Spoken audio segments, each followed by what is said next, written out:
দেশ দখল করতে চাইবেন? এই বাংলাদেশের মানচিত্র ছিন্ন ভিন্ন করতে চাইবেন? এই বাংলাদেশের দিকে হাত বাড়াবেন। কথা পরিষ্কার, বার্তা পরিষ্কার। এই বাংলাদেশের 20 কোটি মুসলমান প্রস্তুত হয়ে যাবে, দিল্লির লাল কেল্লায় আবার কালেমার পতাকা উড়বে ইনশাআল্লাহ।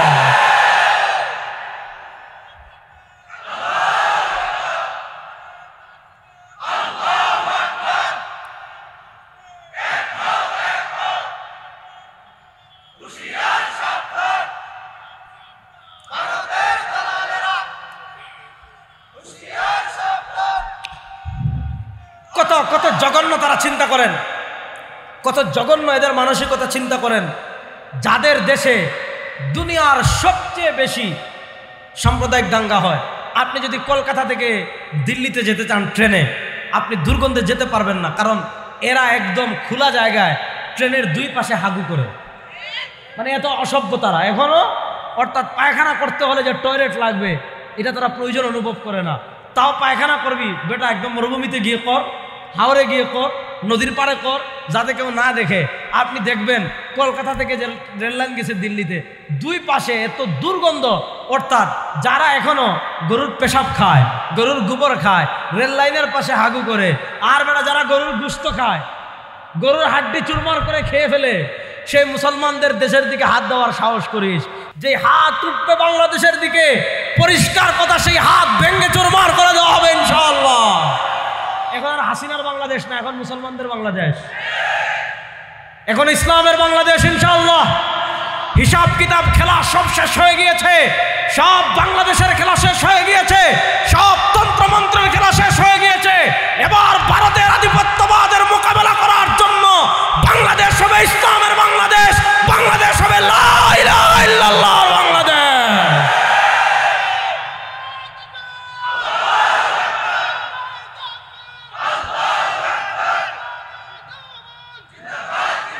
ও বাংলাদেশের মুসলমান, আল্লাহর জাতের কসম করে বলি, আমরা যদি লা ইলাহা ইল্লাল্লাহর তন্ত্রমন্ত্রে বিশ্বাস করি, ভারত এক মাস আমাদের সাথে খেলে পারবে না ইনশাআল্লাহ। ওই সমস্ত ভারত গড়ার টাইম মুসলমানদের নাই ইনশাআল্লাহ। বলেন, আপনারা আওয়ামী লীগকে বিনা ভোটে 15 বছর বসাইছিলেন, আর তারা বলেছিল ভারত আমাদের স্বামী স্ত্রীর সম্পর্ক, আমরা নাকি বাংলাদেশ নাকি ভারতের বউ। ছাগলের বাচ্চা, ছাগল কোথাকার। এই প্রতিবেশী কেউ আমাদের প্রভু হতে পারে না, আমাদের প্রভু একমাত্র আরো আসতে কোন আল্লাহর নাম, আরো আসতে কোন আমাদের প্রভু একমাত্র। বাংলাদেশের মুসলমান একমাত্র ভয় পায় আল্লাহকে, বাংলাদেশের মুসলমান একমাত্র মাথা নত করে আল্লাহকে। আপনাদের সেই দিন শেষ হয়ে গিয়েছে 5 আগস্ট। এখন থেকে ভারতের সাথে দাঁতে দাঁত রেখে কথা বলা হবে, চোখে চোখ রেখে কথা বলা হবে। এই বাংলাদেশের মানুষ আর ভারতের দালালি করবে না, করবে না, করবে না।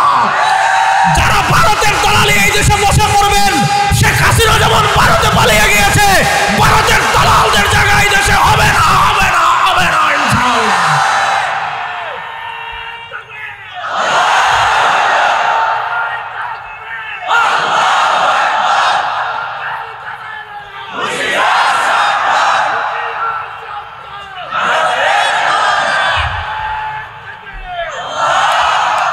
কথার ফাঁকে আরেকটা কথা বলি, বাংলাদেশে যারা হিন্দু আছে তাদের সাথে আমাদের কোনো ধর্মীয় সংঘাত নেই।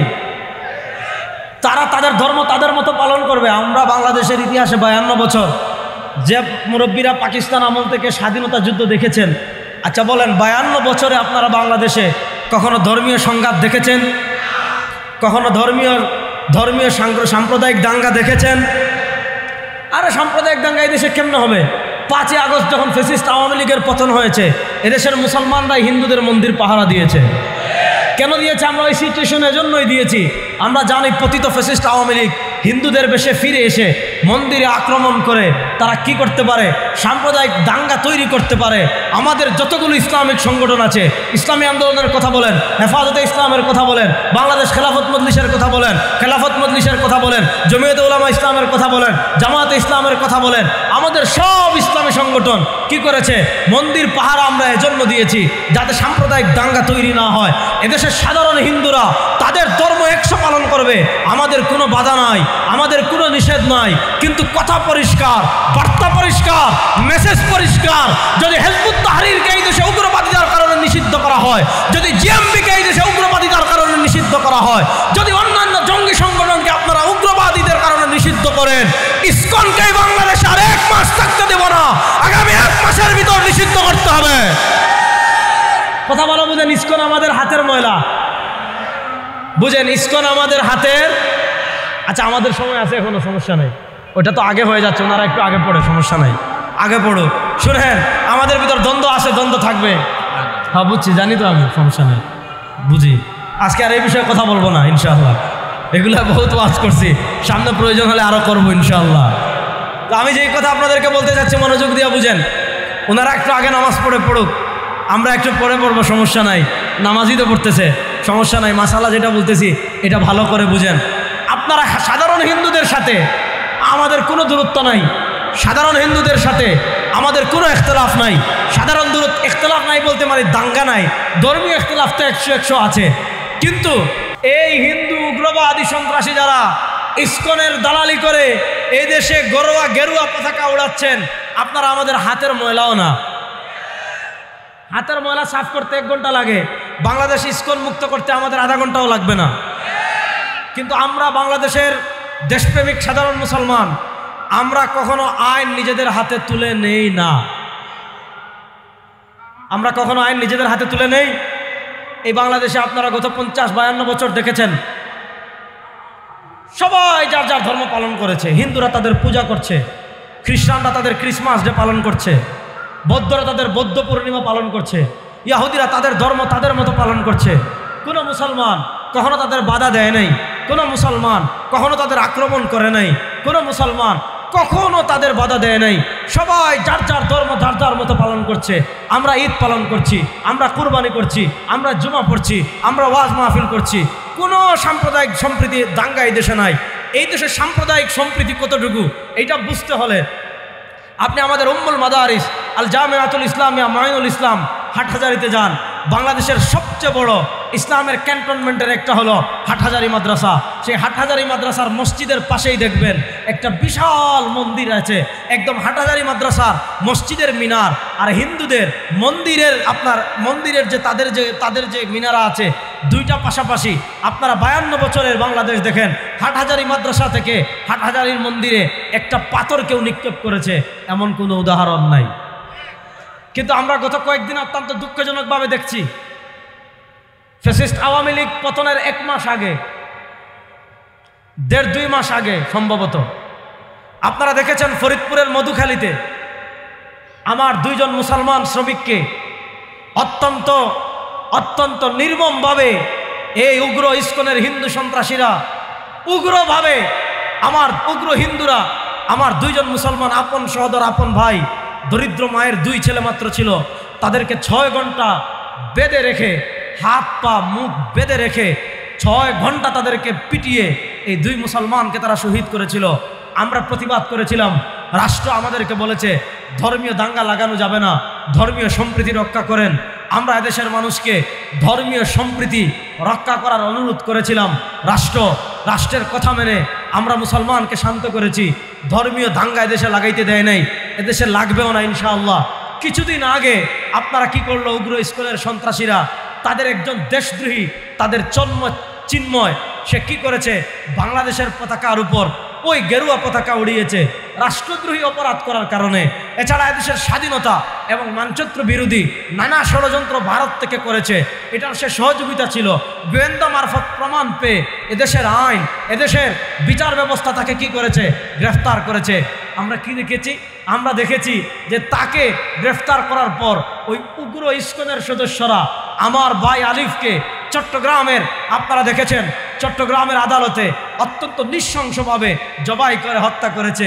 দেখেন, হত্যা করার পর আমাকে হাসানাত আব্দুল্লাহ ভাই ফোন দিয়েছে, আমাকে এনএসআই থেকে ফোন দিয়েছে, দিয়ে বলে হুজুররা তাড়াতাড়ি করেন, আপনারা দেশের সাধারণ মানুষকে অনুরোধ করেন যে যাতে কেউ হিন্দুদের মন্দিরে আঘাত না করে, যাতে কেউ ইসকন বিরোধী কোনো কাজ না করে, যাতে ধর্মীয় সম্প্রীতি রক্ষা করা হয়।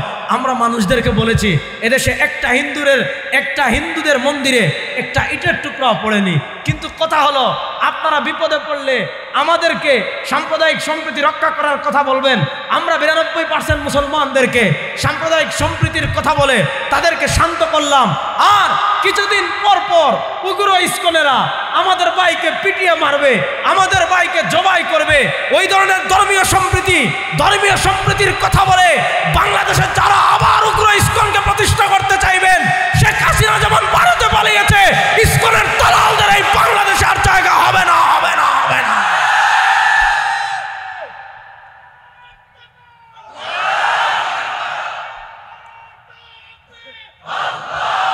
ভাই স্লোগান একটু শুনেন, সময় কম, কথা অনেক বেশি, আর একটু মনোযোগ দিয়ে কথাটা বুঝেন।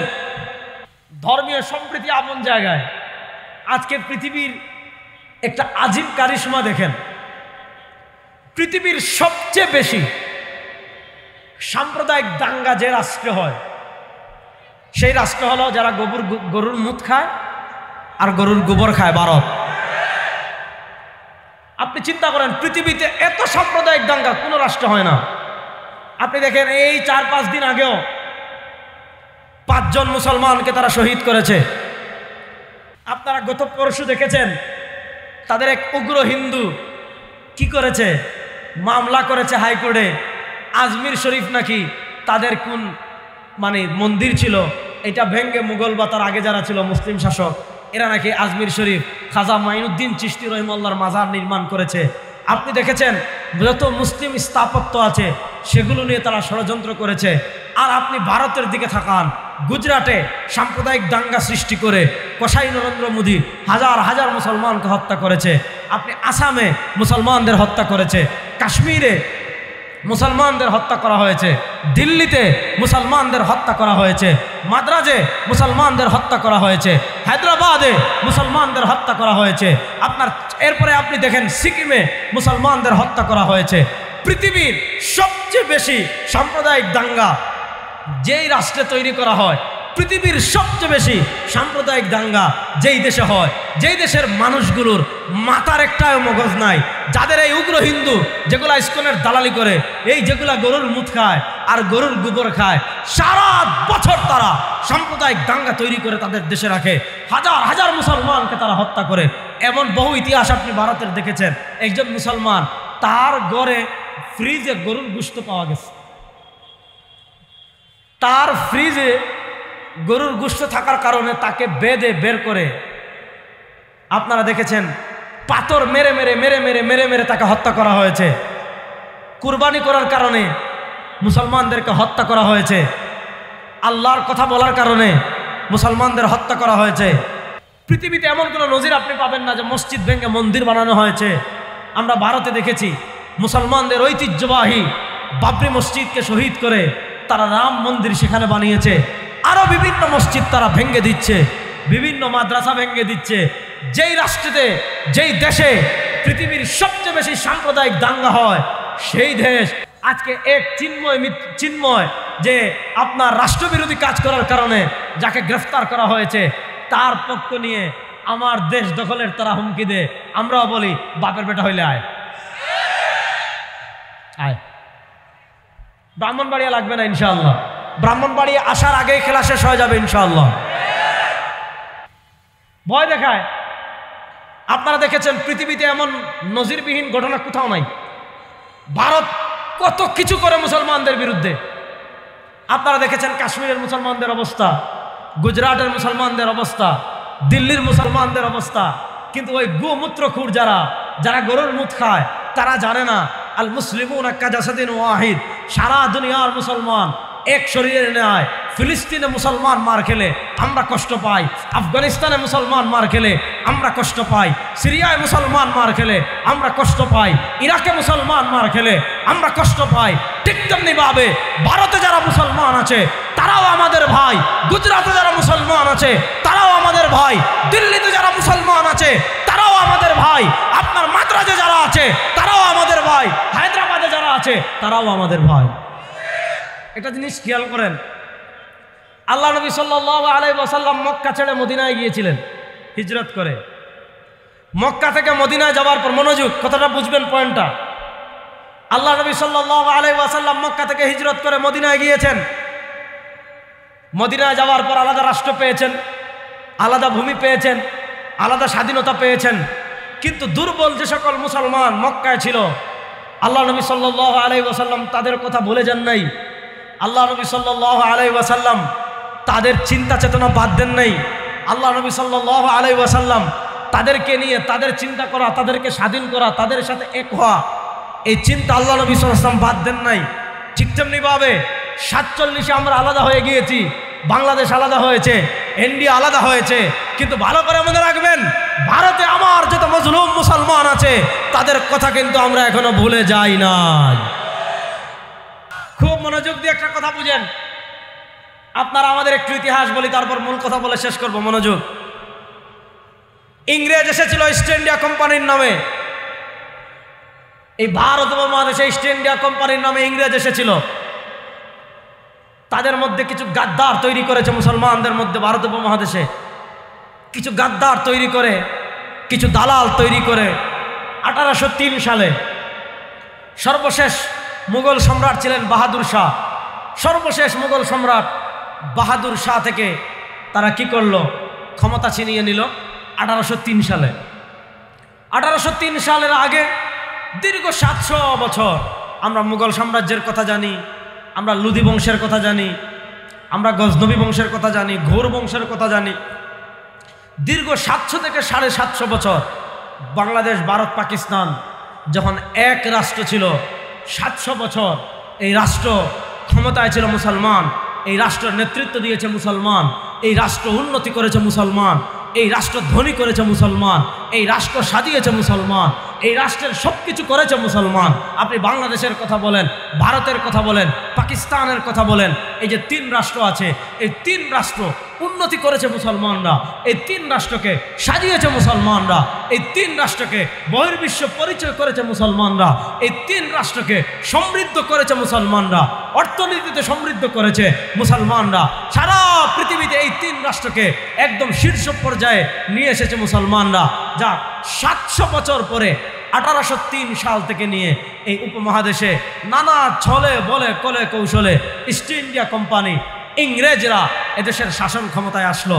ইংরেজরা এদেশের শাসন ক্ষমতায় আসার পর আপনারা জানেন তারা কি পরিমাণ জুলুম করেছে, তারা কি পরিমাণ অত্যাচার করেছে। সবচেয়ে বেশি তাদের জুলুমের, সবচেয়ে বেশি তাদের অত্যাচারের, সবচেয়ে বেশি তাদের নিপীড়নের, সবচেয়ে বেশি তাদের জুলুমের শিকার যারা হয়েছিল ভারত উপমহাদেশে, তারা ছিল মুসলমান। আর মুসলমানদের ভিতর সবচেয়ে বেশি জুলুমের শিকার, সবচেয়ে বেশি অত্যাচারের শিকার, সবচেয়ে বেশি হামলার শিকার, সবচেয়ে বেশি মামলার শিকার, সবচেয়ে বেশি দেশান্তরের শিকার, সবচেয়ে বেশি গ্রেফতার যাদেরকে করেছিল ব্রিটিশরা, তারা হলেন উলামায়ে কেরাম। উলামায়ে কেরাম কি পরিমাণ অত্যাচার ব্রিটিশরা উলামায়ে কেরামের উপর করেছিল এটা আপনারা অনেক কিতাবে পাবেন। উলামায়ে হিন্দ কা শানদারে মাজি পাবেন, উলামায়ে হিন্দ আবার উনকা মুশাহাদানা কারনামাতে পাবেন, মৌলানা সৈয়দ আবুল হাসান আলী নদভীর তারিখে দাওয়াত ও আজিমতে পাবেন। আরো অনেক বই আছে। ব্রিটিশরা এই উপমহাদেশের আলেমদের উপর কি পরিমাণ জুলুম করেছে, কি পরিমাণ অত্যাচার করেছে, এটার সামান্য হিস্ট্রি শুধু এতটুকু বুঝেন। আলেমদেরকে বস্তায় বন্দি করত, বস্তায় বন্দি করে বস্তার মুখ সেলাই করে ফেলতো। এরপর বস্তার মুখ সেলাই করে সেই বস্তাকে নিয়ে সমুদ্রের মাঝে ফেলে দিত।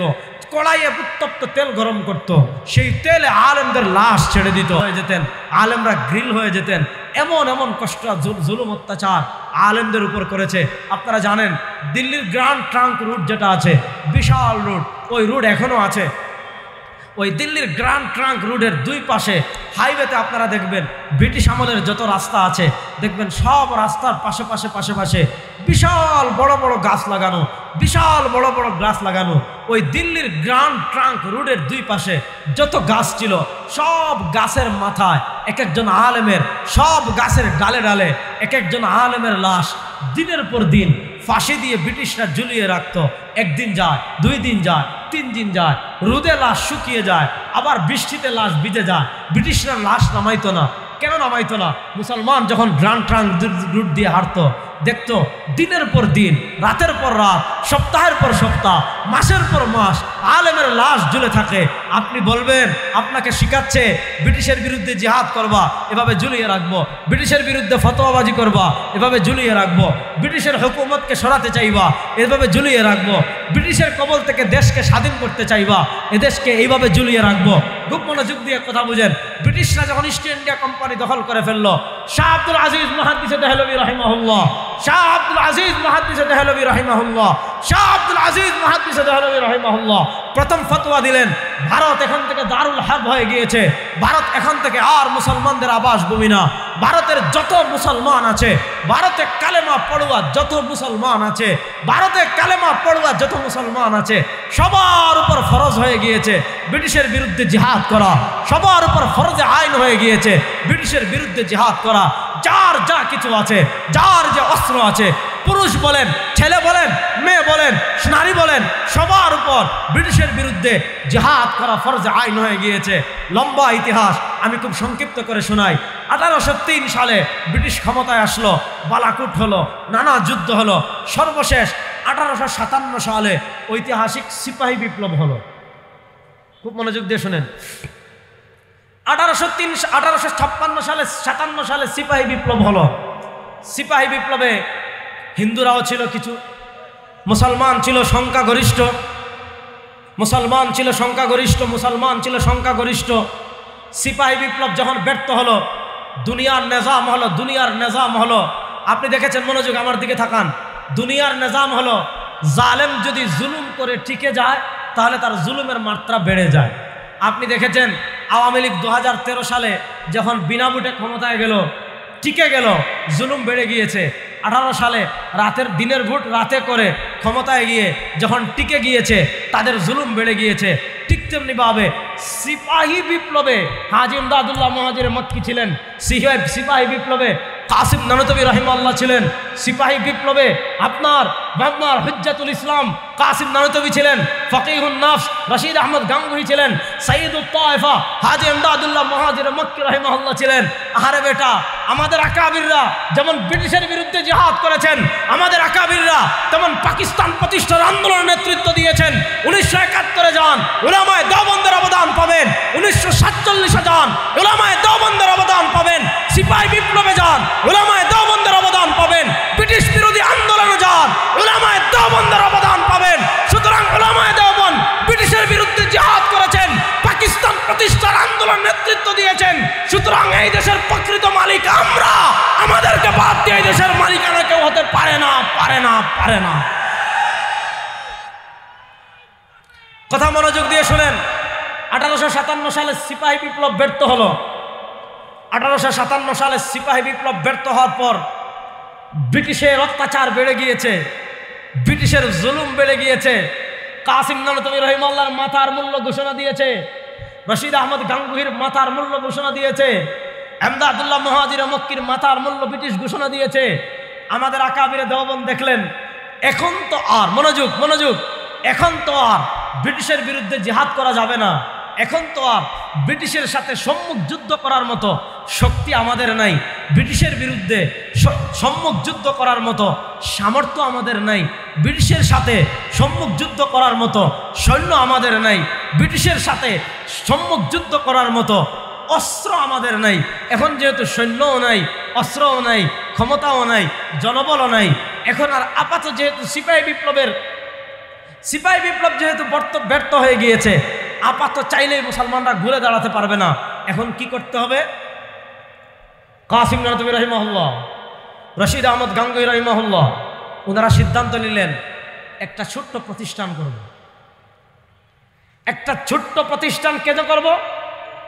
আমরা যদি নাও পারি, মনোযোগ, একটা ছোট্ট প্রতিষ্ঠান এজন্য করব, আমরা যদি নাও পারি, কিন্তু এই যে স্বাধীনতা রক্ষার চেতনা, ইসলাম রক্ষার চেতনা, দেশ রক্ষার চেতনা, এই চেতনাটা যেন আমাদের মাধ্যমে শেষ না হয়ে যায়। আমরা ইন্তেকালের পর আমাদের পরবর্তী প্রজন্ম যারা আসবে, ওই পরবর্তী প্রজন্ম যেন দেশপ্রেমের চেতনা তাদের মধ্যে থাকে, স্বাধীনতার চেতনা তাদের মধ্যে থাকে, ইসলামের চেতনা তাদের মধ্যে থাকে। এই চেতনাকে লালন করার জন্য, এই চেতনা পরবর্তী প্রজন্মের কাছে পৌঁছানোর জন্য তারা চিন্তা করলেন একটা মাদ্রাসা করব, একটা মাদ্রাসা করব, একটা ছোট্ট মাদ্রাসা করব। আরে তখন তো দেওবন্দ কোনো শহরও না, একটা ছোট্ট নিবৃত গ্রাম। ওই আপনাদের ওদিকে গেলে যেমন বাটি এলাকায়, চর এলাকায়, রায়পুরার চরের দিকে যেমন ছোট্ট গ্রাম আছে, ওইরকম একটা সাহারানপুরের একটা ছোট্ট গ্রাম। ওই গ্রামে একটা প্রতিষ্ঠান করতে চাইলেন, যেই প্রতিষ্ঠানে যারা পড়বে এক একটা বুলেট হবে, যেই প্রতিষ্ঠানে যারা পড়বে ব্রিটিশ বিরোধী আন্দোলনের জন্য এক একজন সেনাপতি তৈরি হবে। এই চিন্তা থেকে মাদ্রাসা চিন্তা করলেন। ওই চিন্তাকে সামনে রেখে কাসিম নানতবী রাহিমাহুল্লাহ রাত্রে ঘুমিয়েছেন। ঘুমানোর পর স্বপ্নে সরওয়ারে দু আলম তাজদারে মদিনা জনাবে মুহাম্মদুর রাসূলুল্লাহ সাল্লাল্লাহু আলাইহি ওয়াসাল্লামের দিদার নসিব হয়ে গিয়েছে। আল্লাহর নবী রাসূল নিজে বলেছেন, মান রাআনি ফিল মানামি ফাকাদ রাআনি ফা ইন্না শাইতানা লা ইয়াতামাসসালু বি। সরওয়ারে দু আলম সাল্লাল্লাহু আলাইহি ওয়াসাল্লাম বলেছেন, আমার কোন উম্মত যদি স্বপ্নে আমাকে দেখে ফাকাদ রাআনি, সে আমাকেই দেখেছে। কেন? ফা ইন্না শাইতানা লা ইয়াতামাসসালু বি। সরওয়ারে দু আলম সাল্লাল্লাহু আলাইহি ওয়াসাল্লাম বলেছেন, শয়তান কখনো আমার আকৃতি ধারণ করতে পারে না। আল্লাহ নবী জিজ্ঞেস করেন, ও কাসিম বড় চিন্তিত মনে হচ্ছে, ও কাসিম বড় পেরেশান মনে হচ্ছে, ও কাসিম তোমার কপালে বিন্দু বিন্দু ঘাম দেখা যাচ্ছে, ও কাসিম তুমি কি চিন্তা করছো, ও কাসিম তুমি কি চিন্তা করছো, আমাকে বলো তুমি কি চিন্তা করেছো। কাসিম নানতবী রাহিমাহুল্লাহ শব্দ বলেন, ইয়া রাসূলুল্লাহ আমরা তো এই চেতনা ধরে রাখতে চাচ্ছি, এই চেতনাকে ধরে রাখার জন্য একটা প্রতিষ্ঠান করতে চাচ্ছি। এই প্রতিষ্ঠান হবে একটা ইনকিলাব, এই প্রতিষ্ঠান হবে একটা মিশন, এই প্রতিষ্ঠান হবে একটা চেতনা, এই প্রতিষ্ঠান হবে একটা বিপ্লবী ধারা। এই প্রতিষ্ঠানে যারা পড়বে ইসলাম দেশ এবং মানচিত্র রক্ষার এক একটা অতন্ত্র প্রহরী তৈরি হবে। আল্লাহ নবী বলেন, কাসিম তুমি আমার সাথে আসো। সরওয়ারে দু আলম সাল্লাল্লাহু আলাইহি ওয়াসাল্লাম তার হাতের লাঠি মুবারক দ্বারা স্বপ্নে কাসিম নানতবীকে দাগ দিয়ে বলেন, ও কাসিম এই আমি লাঠি মুবারক দিয়ে দাগ দিয়ে যাচ্ছি, ওই দাগের ভিতর তুমি একটা মাদ্রাসা প্রতিষ্ঠা করো। কাসিম নানতবী রাহিমাহুল্লাহর ঘুম ভেঙে গিয়েছে। সুবহে সাদিকের আগে তাহাজ্জুদের সময় কাসিম নানতবীর ঘুম ভেঙে গিয়েছে। কাসিম নানতবী দৌড় দিয়ে যান, গিয়ে দেখেন সরওয়ারে দু আলম লাঠি মুবারক দিয়ে যে দাগ দিয়ে গিয়েছেন, দাগটা স্পষ্ট দেখা যায়। সেই যে দাগ দিয়ে গিয়েছিলেন কাসিম নানতবী রাহিমাহুল্লাহ, সরওয়ারে দু আলম স্বপ্নে কাসিম নানতবী রাহিমাহুল্লাহকে দাগ দিয়ে গিয়েছিলেন। ওই সাতটা মসজিদের একটা ডালিম গাছ চিহ্নিত করে নবী আকরাম সাল্লাল্লাহু আলাইহি ওয়াসাল্লাম দিয়ে গিয়েছিলেন। সেই ডালিম গাছের নিচে কাসিম নানতবী রাহিমাহুল্লাহ মাত্র একজন উস্তাদ ছিলেন, মোল্লা মাহমুদ রাহিমাহুল্লাহ, আর মাত্র একজন ছাত্র মাহমুদ হাসান। এই দুই মাহমুদ দিয়ে মনোযোগ, এক মাহমুদ উস্তাদ মোল্লা মাহমুদ, আরেক মাহমুদ ছাত্র মাহমুদুল হাসান। এই মোল্লা মাহমুদ এক উস্তাদ আর এক ছাত্র দিয়ে একটা প্রতিষ্ঠানের সূচনা হয়েছিল, যে প্রতিষ্ঠানের নাম হলো দারুল উলুম দেওবন্দ। হযরত শেখুল ইসলাম জাস্টিস মুফতি মোহাম্মদ তাকি উসমানী হাফিজাহুল্লাহ, যাকে এ যুগের ইবনে বতুতা বলা হয়। পৃথিবীর এমন কোনো কান্ট্রি নাই যে কান্ট্রিতে একজন মুসলমান আছে কিন্তু তাকি উসমানী সাহেব জান নাই, এমন কোনো রাষ্ট্র নাই। শেখুল ইসলাম জাস্টিস তাকি উসমানী হাফিজাহুল্লাহ বলেছেন, আমি সারা দুনিয়া ঘুরেছি, আগে আমার আকাবির থেকে শুনেছি যে দারুল উলুম দেওবন্দের অবদান এই, দারুল উলুম দেওবন্দের খেদমত এই, দারুল উলুম দেওবন্দের চিন্তা এই, দারুল উলুম দেওবন্দের চেতনা এই। কিন্তু হযরত শেখুল ইসলাম জাস্টিস তাকি উসমানী হাফিজাহুল্লাহ বলেছেন, আমি সারা দুনিয়া ঘুরেছি, আমি সারা দুনিয়ায় গিয়েছি, আমি সারা দুনিয়ায় ঘুরে যেখানেই গিয়েছি, আফ্রিকায় বলেন, নাইজেরিয়ায় বলেন, আমেরিকায় বলেন, লন্ডনে বলেন, স্পেনে বলেন, আমেরিকায় বলেন, পৃথিবীর যেই প্রান্তে গিয়েছি, যেখানেই দেখেছি কেউ কোরআনের খেদমত করে, যেখানেই দেখেছি কেউ হাদিসের খেদমত করে, যেখানেই দেখেছি কেউ মক্তবের খেদমত করে, যেখানেই দেখেছি কেউ দাওয়াতের খেদমত করে, যেখানেই দেখেছি কেউ তাবলীগের খেদমত করে। শেখুল ইসলাম তাকি উসমানী বলেন, আমি দেখেছি সে কোনো না কোনোভাবে দারুল উলুম দেওবন্দের সাথে সম্পৃক্ত। এবার কথা আসেন, এই লম্বা ইতিহাস আমি কেন বলছি সমাধান করে দিচ্ছি, মনোযোগ। দারুল উলুম দেওবন্দ যে মিশনকে সামনে রেখে প্রতিষ্ঠা হয়েছে, দারুল উলুম দেওবন্দের প্রথম ছাত্রকে মাহমুদ হাসান। বলেন দারুল উলুম দেওবন্দের প্রথম ছাত্রকে, আর বলেন না, জুড়ে বলেন। দারুল উলুম দেওবন্দের প্রথম ছাত্রকে মাহমুদুল হাসান। তিনি কে জানেন? তিনি হলেন শেখুল মাহমুদ হাসান। আজকে ভারতের উগ্রবাদী বিজেপি হিন্দু সরকারও স্বাধীনতা যুদ্ধে হযরত শেখুল মাহমুদ হাসান দেওবন্দি রাহিমাহুল্লাহ তার যে অবদান ছিল, তার ঐতিহাসিক রেশমি রুমাল আন্দোলনের কথা আপনারা জানেন। আপনি গুগলে সার্চ দিবেন, ইউটিউবে সার্চ দিবেন, ইন্টারনেটে রেশমি রুমাল আন্দোলনের কথা লিখবেন, হযরত শেখুল হিন্দ মাহমুদ হাসান দেওবন্দি রাহিমাহুল্লাহ তিনি কে ছিলেন? দারুল দেওবন্দের প্রথম ছাত্র ছিলেন, ব্রিটিশ বিরোধী আন্দোলনের প্রাণ পুরুষ ছিলেন। ব্রিটিশ বিরোধী আন্দোলনের নেতৃত্ব দেওয়ার কারণে এই সৌদি আরবের গাদ্দাররা সৌদি আরব থেকে কাসিম নানতবী রহিমাহুল্লাহকে বন্দী করে ব্রিটিশদের হাতে তুলে দিয়েছিল। কাসিম নানতবী রহিমাহুল্লাহকে সৌদি আরব থেকে বন্দী করে মাল্টার দ্বীপে তাকে দেশান্তরিত করা হয়েছিল। মাল্টার একটা নিঝুম দ্বীপে একটা কারাগারে শেখুল হিন্দ মাহমুদ হাসান দেওবন্দি রহিমাহুল্লাহকে তারা বন্দী করে রেখেছিল। তার সাথে কে গিয়েছিলেন? তার সাথে গিয়েছিলেন তারই ছাত্র শেখুল আরবি ওয়াল আজম সৈয়দ হুসাইন আহমদ মাদানী নవ్বরাল্লাহু মারকাদাহু। তিনি গিয়েছিলেন হযরত শেখুল হিন্দকে ব্রিটিশরা কি পরিমাণ জুলুম করত, ব্রিটিশরা কি পরিমাণ অত্যাচার করত। হযরত শেখুল হিন্দের পিঠে কোনো গোশত ছিল না, হযরত শেখুল হিন্দের রানে কোনো গোশত ছিল না, হযরত শেখুল হিন্দের শরীরে গোশত ছিল না। তার ইন্তেকালের পর দেখা যায় তার পিঠে গোশত নাই, তার ইন্তেকালের পর দেখা যায় তার পায়ে গোশত নাই, তার ইন্তেকালের পর দেখা যায় তার রানে গোশত নাই। কি কারণে? ব্রিটিশরা তাকে মাল্টার কারাগারে বন্দী করে রেখেছিল। আর ব্রিটিশরা তাকে মাল্টার কারাগারে যখন বন্দী করে রেখেছিল, শীতের রাতে প্রত্যেক দিন রাত্রে ব্রিটিশরা লোহা গরম করত, অঙ্গারে গরম করতে করতে করতে করতে আগুনে লোহা গরম করতে করতে করতে করতে যখন লোহা লাল হয়ে যেত, হযরত শেখুল হিন্দের জামা খুলে ওই লাল লোহা দিয়ে, গরম লোহা দিয়ে শেখুল হিন্দের পিঠে ছেকা দিত, শেখুল হিন্দের রানে ছেকা দিত। আর বলতো, ও মাহমুদুল হাসান, তুমি বলো ব্রিটিশের বিরুদ্ধে জিহাদের ফতোয়া দিবা না, ব্রিটিশের বিরুদ্ধে সংগ্রামের ফতোয়া দিবা না, দেশ স্বাধীনতার কথা বলবো না, ইসলামের কথা বলবো না। এত জুলুম করেছে, অত অত্যাচার করেছে, শেখুল হিন্দকে থামাতে পারে নাই, শেখুল হিন্দের জবান বন্ধ করতে পারে নাই। আরে উলামায়ে দেওবন্দ কার নাম? উলামায়ে দেওবন্দ শেখুল হিন্দের নাম। উলামায়ে দেওবন্দ কার নাম? উলামায়ে দেওবন্দ কাসিম নানতবীর নাম। উলামায়ে দেওবন্দ কার নাম? ফকিহুন নাস রশিদ আহমদ গাঙ্গুহির নাম। উলামায়ে দেওবন্দ কার নাম? শেখুল ইসলাম হুসাইন আহমদ মাদানির নাম। উলামায়ে দেওবন্দ কার নাম? আল্লামা শাব্বির আহমদ উসমানীর নাম। এদেরকে তুমি অত্যাচার করতে পারবে, এদেরকে জুলুম করতে পারবে, এদেরকে বন্দী করতে পারবে, এদেরকে শহীদ করতে পারবে, ইসলামের আদর্শ থেকে এদেরকে সরাতে পারবে না।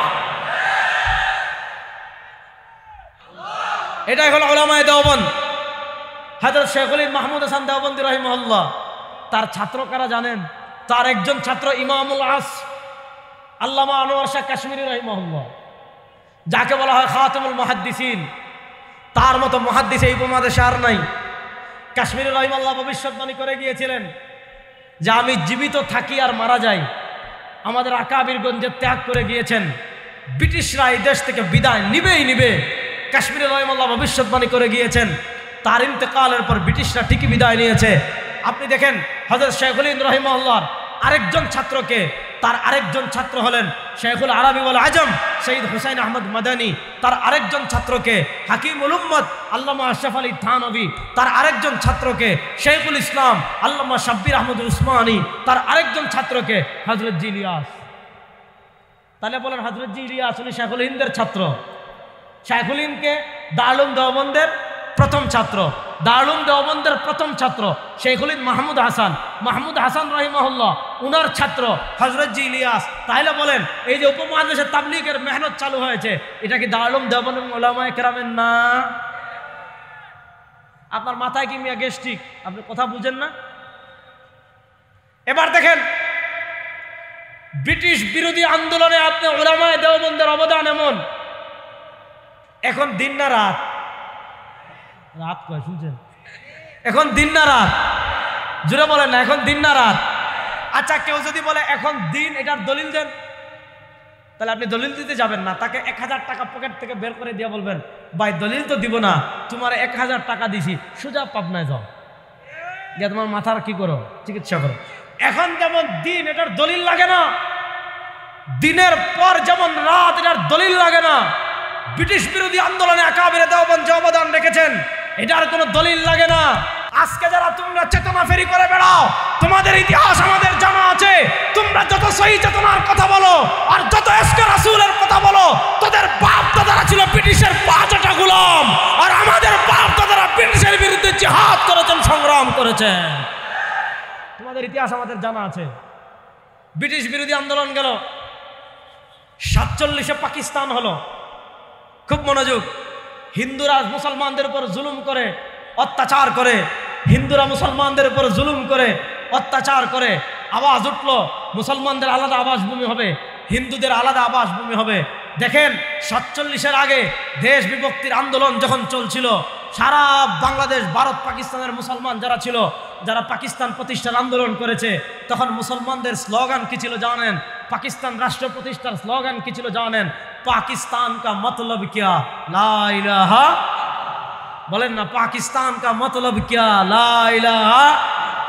1947-এ দেশ বিভক্ত হলো। 1947-এর 27 রমাদান লাইলাতুল কদর, জুমার রাত, বৃহস্পতিবার দিবাগত রাত, জুমার রাত, শবে কদরে, সুবহে সাদিকের আগে তাহাজ্জুদের সময় মুসলমানদের আলাদা আবাসভূমি হলো পাকিস্তান, হিন্দুদের আলাদা আবাসভূমি হলো হিন্দুস্তান। পাকিস্তান হয়েছে লাইলাতুল কদরে, পাকিস্তান হয়েছে শুক্রবার রাতে, পাকিস্তান হয়েছে লা ইলাহা ইল্লাল্লাহর উপর ভিত্তি করে। পাকিস্তান যে আলাদা মুসলিম রাষ্ট্র হয়েছে, যে পাকিস্তানের তৎকালীন একটা অংশ ছিল বাংলাদেশ, বাংলাদেশ ছিল পূর্ব পাকিস্তান, ওইটা ছিল পশ্চিম পাকিস্তান। ওই পাকিস্তান প্রতিষ্ঠার আন্দোলনে উলামা একরামের অবদান কেমন ছিল? পাকিস্তান প্রতিষ্ঠার আন্দোলনে উলামা একরাম কি কি অবদান রেখেছেন? আজকে শুধু 71-এর স্বাধীনতার কথা ওই শাহবাগী ভারতীয় দালালরা বলে, কিন্তু 47-এর স্বাধীনতার কথা বলে না, ইচ্ছা করে এড়িয়ে যায়। কারণ জানেন 47-এ তোর বাধ্যতারা কেউ ছিল না, 47-এ দেশ স্বাধীন করেছে আলেমরা। বলেন 47-এ দেশ স্বাধীন করেছে কারা? এই যে আপনারা লা ইলাহা ইল্লাল্লাহর পতাকা নিয়ে আসছেন, 5 মিনিট একটু সময় দিবেন তো ইনশাআল্লাহ? 5 মিনিটের ভিতরে শেষ করছি, মনোযোগ দিয়ে বুঝেন। 47-এ তখন দেশ বিভক্ত হলো, পাকিস্তানের পতাকা পূর্ব পাকিস্তানে প্রথম তুলেছিলেন আল্লামা জফর আহমদ উসমানী রাহিমাহুল্লাহ, ঢাকা আলিয়ার হেড মুহাদ্দিস ছিলেন। তিনি কে ছিলেন? হাকিম উম্মত আশরাফ আলী থানভীর ভাগনা ছিলেন। পশ্চিম পাকিস্তানের স্বাধীনতার প্রথম পতাকা উড়িয়েছিলেন শেখুল ইসলাম আল্লামা শাব্বির আহমদ উসমানী রাহিমাহুল্লাহ, যিনি শেখুলিন মাহমুদ হাসান দেওবন্দি রাহিমাহুল্লাহর ছাত্র ছিলেন। বুঝেন, পাকিস্তান 47-এর স্বাধীনতায় আলেমদের অবদান এত বেশি ছিল। আলেমরা পাকিস্তানেও প্রথম পতাকা তুলেছিলেন, আলেমরা পূর্ব পাকিস্তানেও প্রথম পতাকা তুলেছিলেন আলেমরা। এরপরে পাকিস্তানিরা আমাদের প্রতি বৈষম্য করেছে, আমাদের প্রতি জুলুম করেছে, আমাদের প্রতি অন্যায় করেছে, যার কারণে 3টা মৌলিক দাবিকে সামনে রেখে 1971-এর মুক্তিযুদ্ধ হয়েছিল। খুব মনোযোগ, আজকে নাস্তিকরা বলে 71-এর মুক্তিযুদ্ধ হয়েছিল ইসলামের বিরুদ্ধে, 71-এর মুক্তিযুদ্ধ হয়েছিল কোরআনের বিরুদ্ধে, 71-এর মুক্তিযুদ্ধ হয়েছিল হাদিসের বিরুদ্ধে। না, 1971-এর মুক্তিযুদ্ধ ইসলামের বিরুদ্ধে হয় নাই, 1971-এর মুক্তিযুদ্ধ কোরআনের বিরুদ্ধে হয় নাই, 1971-এর মুক্তিযুদ্ধ হাদিসের বিরুদ্ধে হয় নাই। 1971-এর মুক্তিযুদ্ধের চেতনা মৌলিক 3টা ছিল: সাম্য, সামাজিক ন্যায় বিচার, মানবিক মর্যাদা। সাম্য, মানবিক মর্যাদা, সামাজিক ন্যায় বিচার, এই 3টা মূলনীতিকে সামনে রেখে 1971-এর মুক্তিযুদ্ধ হয়েছে। সুতরাং 47-এ ইসলামকে সামনে রেখে পাকিস্তান হয়েছিল। 71-এর মুক্তিযুদ্ধ ইসলামের বিরুদ্ধে ছিল না, 71-এর মুক্তিযুদ্ধ ছিল সাম্য প্রতিষ্ঠার জন্য, 71-এর মুক্তিযুদ্ধ ছিল সামাজিক ন্যায় বিচার প্রতিষ্ঠার জন্য, 71-এর মুক্তিযুদ্ধ ছিল মানবিক মর্যাদা প্রতিষ্ঠার জন্য। কিন্তু 47-এ প্রথম যে স্বাধীনতা হয়েছিল লা ইলাহা ইল্লাল্লাহ, সেই চেতনা বাংলাদেশে এখনো আছে। ইনশাআল্লাহ 2025-এর 2024-এর জুলাই আগস্টের কোন বিপ্লবের পর আর আমরা ডেমোক্রেসির বাংলা চাই না, আর আমরা সেকুলারিজমের বাংলা চাই না। এবারের বাংলা হবে ইসলামের বাংলাদেশ ইনশাআল্লাহ। এবারের বাংলাদেশ হবে কালেমার বাংলাদেশ ইনশাআল্লাহ। মুসলমান 52 বছর থেকে দেখছেন, 52 বছর থেকে দেখেছেন, ভাগ্যের পরিবর্তন হয় নাই। বলেন, ভাগ্যের পরিবর্তন হয়েছে? খুন বন্ধ হয়েছে, গুম বন্ধ হয়েছে, ধর্ষণ বন্ধ হয়েছে, টাকা পাচার বন্ধ হয়েছে। সব জুলুম, অন্যায়, অত্যাচার, গুম সব বন্ধ করতে হলে যেই কাজ করতে হবে, এদেশের রাষ্ট্র ক্ষমতায় নিতে হবে ইসলামকে, এদেশের রাষ্ট্র ক্ষমতায় নিতে হবে কোরআনকে, এদেশের সংবিধান বানাতে হবে কোরআনকে। অমুসলমান, নতুন পরিবর্তিত বাংলাদেশ ভারতের আধিপত্যবাদকে মোকাবেলা করার একমাত্র পথ ইসলাম। ভারতের আধিপত্যবাদের মোকাবেলার একমাত্র সমাধান কোরআন। ও মুসলমান, এই দেশের সংসদ ব্রিটিশের আইনে চলুক, আমরা চাই না। এদেশের বিচার ব্যবস্থা ব্রিটিশের আইনে চলুক, আমরা চাই না। এদেশের অর্থনীতি ব্রিটিশের আইনে চলুক, আমরা চাই না। এদেশের সংসদ, সংবিধান সব কিছু কোরআনের আলো চলুক। আপনারা চান কি চান না? কোরআনের আলো চলুক, আমরা চাই কি চাই না? সুতরাং সব তন্ত্রমন্ত্রের দিন শেষ, এবার ইসলামের বাংলাদেশ ইনশাআল্লাহ, এবার কোরআনের বাংলাদেশ ইনশাআল্লাহ। কোরআনের বাংলাদেশ প্রতিষ্ঠার জন্য ঘাম জড়ানোর জন্য যুবকরা প্রস্তুত আছো? কারা কারা প্রস্তুত আছো? নারায়ে তাকবীর।